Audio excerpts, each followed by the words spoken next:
ভালো ভালো গোস্ত আছে। এই যে ভাই, তোর কেজি কত করে? গোস্ত 800 টাকা কেজি। কয় কেজি দেবো বল? ভাই গোস্তের দাম এত বেশি কেন? আর আগে যে ভাই ছিল সে ভাই কোথায়? সে ভাই তো গোস্ত কম দামে বিক্রি করতো। সে ভাই নেই, এই দোকান এখন থেকে আমার। আর গোস্তের দাম কম হবে না। এই দামে গোস্ত নিতে পারলি না, তাহলে যা।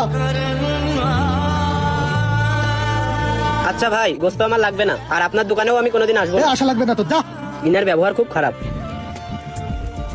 আরে ভাই, আপনি এখন এই দোকানে? আমি তো আপনার ওই দোকানে যাই পালাম না, তাই জন্য গোস্ত না নিয়েই চলে আসলাম। হ্যাঁ ভাই, আমি ওই দোকানটা সাইডে দিছি, কারণ মহাজন ওই দোকান ভাড়া ডাবল করে দিয়েছে, আর ডাবল ভাড়া দিয়ে দোকান চালানো আমার পক্ষে সম্ভব না। তাই আমি ওই দোকানটা ছেড়ে অল্প পুঁজির ভিতরে এই মুরগির দোকানটা দিয়েছি। ভাই, ওই লোক তো কাস্টমারদের সাথে খারাপ ব্যবহার করে, আমার সাথেও খারাপ ব্যবহার করেছে। সেজন্য আমি আর ওই দোকানে যাবো না। আপনার কাছ থেকে গোস্ত কিনতে গেলে আপনি কাস্টমারদের কাছ থেকে কনসেশন করে রাখতেন, আর উনি গোস্ত বেশি দামে বিক্রি করে। দাম কমাতে বললে কাস্টমারদের সাথে খারাপ ব্যবহার করে। এভাবে চললে উনি ওই দোকানে ব্যবসা করতে পারবে না ভাই। যাই হোক ভাই, সে যা বুঝতেছে সে সেটাই করতেছে, এখানে তো আমার আর বলার কিছু নেই। তা ভাই, আপনাকে কি মুরগি দিব? হ্যাঁ ভাই, আমার মুরগি লাগবে। আমার সামনে একটু কাজ আছে, আমি একটু কাজটা সেরে আসি। আপনি মুরগিটা রেডি করতে লাগে, আমি যাওয়ার পথে এসে মুরগিটা নিয়ে যাবানে। আচ্ছা ভাই ঠিক আছে, আপনি যান, আমি মুরগি রেডি করে রাখতেছি, আপনি নিয়ে যান। আচ্ছা ভাই ঠিক আছে। আসেন আসেন, তাজা তাজা গোস্ত আছে, আসেন। না, সকাল থেকে কোনো কাস্টমার আসতেছে না, গোস্ত একটু বিক্রি করতে পারলাম না। হ্যাঁ, আরে আসসালামু আলাইকুম ভাই। ওয়ালাইকুম আসসালাম ভাই, মুরগি লাগবে নাকি? জি ভাই, আমার বাসায় বিয়ের অনুষ্ঠান, আমার 50 পিস মুরগি লাগবে, আপনি কি দিতে পারবেন? হ্যাঁ ভাই, ইনশাল্লাহ আমি দিতে পারবো, সমস্যা নেই। বুঝলাম না, সবসময় এর দোকানে এত ভিড় লেগে থাকে কেন? এই দোকানেও ওর কাস্টমারের অভাব হতো না, আর ওই দোকানেও ভিড় লেগেই আছে।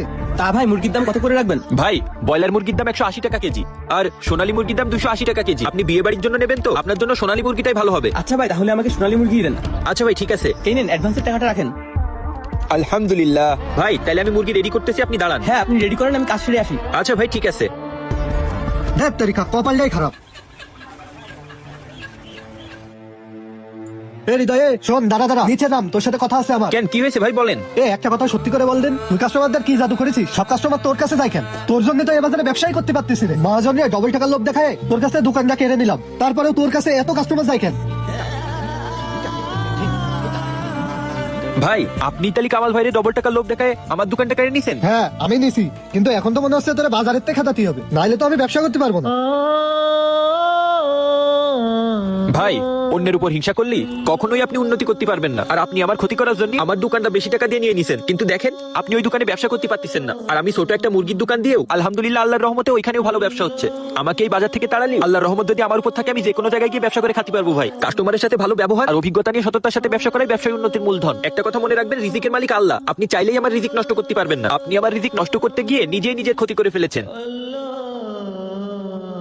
আলহামদুলিল্লাহ মুরগির দোকানেও আমার ভালো বেচা কেনা হয়, আর ব্যবসার মূলধন হচ্ছে কাস্টমার। আর আপনি সেই কাস্টমারদের সাথে বাজে ব্যবহার করেন। আপনি যদি ব্যবসায় উন্নতি করতে চান, আপনার কাস্টমারদের সাথে বাজে ব্যবহার করলে কখনোই ব্যবসায় উন্নতি হবে না। কাস্টমারদের সাথে আপনার ভালো ব্যবহার করতে হবে এবং সততার সাথে ব্যবসা করতে হবে। মনের ভিতর থেকে হিংসা সরান, ইনশাআল্লাহ আপনিও ব্যবসায় লাভবান হবেন। থাকেন ভাই, আমি গেলাম। রিজিকের মালিক